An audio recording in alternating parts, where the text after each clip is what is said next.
Level 1. The Private. Your journey begins as a private, the lowest rank in the United States Marine Corps. Every new Marine starts in one of two places, either Paris Island in South Carolina or the Marine Corps Recruit Depot in San Diego. There is no third option. For more than 2 centuries, every enlisted Marine has entered through one of these gates. Boot camp lasts 13 weeks. It is the longest basic training in the U.S. military. When you arrive, you are an E1 private. You have no stripes on your uniform, no rank to show. You are simply a recruit. Your drill instructors do not call you Marine, they call you recruit. In the Marine Corps, that word is earned, not given. Every day is designed to change you. You run for miles. You march with heavy gear. You learn discipline, teamwork, and endurance. At the rifle range, you learn to shoot the M16 or M4. In the Marine Corps, every Marine is trained as a rifleman. Even cooks, mechanics, and clerks must qualify with a rifle. At the end of training comes the Crucible, a final 54-hour test. You march nearly 50 miles with little food and almost no sleep while completing combat challenges. When it ends, your drill instructor finally places the eagle, globe, and anchor in your hand. For the first time, someone calls you Marine.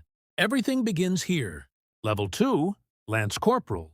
After several months of service, you reach the rank of Lance Corporal, an E3. This rank is often called the backbone of the Marine Corps. Lance Corporals do most of the work. They carry heavy gear during patrols. They stand long guard shifts. They are the first, chosen for difficult tasks, and usually the last to leave when the job is done. You are experienced enough to be trusted with responsibility, but you still have very little authority. Many Lance Corporals deploy overseas for the first time, maybe to the Middle East, maybe to Okinawa, maybe aboard a Navy ship as part of a Marine Expeditionary Unit.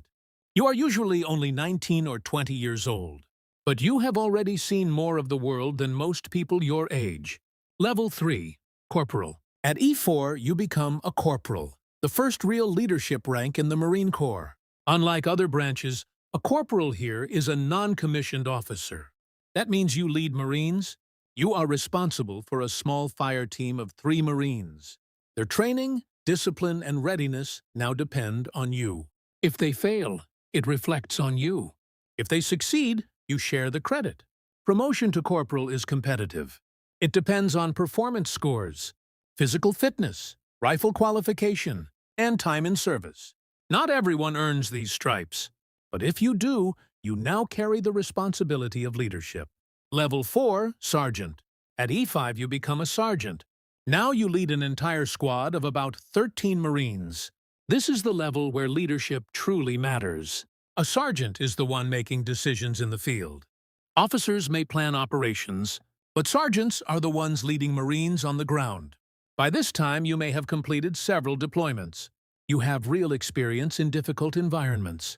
The Marines in your squad trust you completely. Their safety often depends on the choices you make. Level 5, Staff NCO. Ranks E6 and E7 are Staff Sergeant and Gunnery Sergeant. These Marines form the senior enlisted leadership.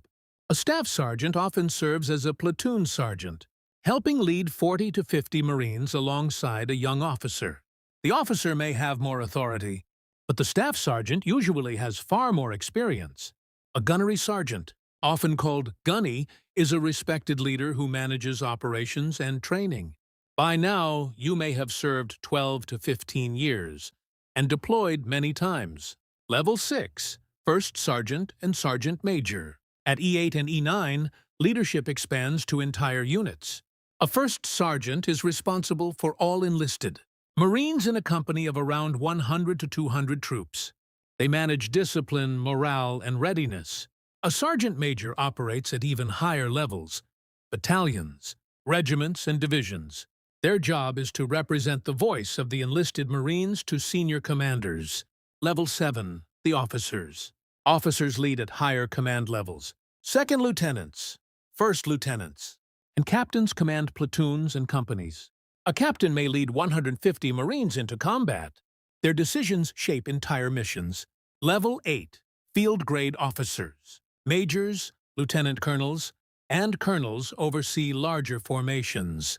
They focus on planning operations and managing thousands of Marines. At this level, strategy becomes just as important as tactics. Level 9. The generals. Generals lead the entire Marine Corps structure. From brigadier general to four-star general, they manage divisions, expeditionary forces, and the overall direction of the Corps. The highest position is the Commandant of the Marine Corps, the senior Marine responsible for the entire force. Level 10. The cycle begins again. Somewhere in America, a young recruit is sitting across from a Marine recruiter. Maybe they are 17 or 18 years old. They don't yet understand the journey ahead. They don't know about the Crucible, the deployments, or the responsibility of leading Marines. But they know one thing. Becoming a Marine means earning a title that few people ever achieve.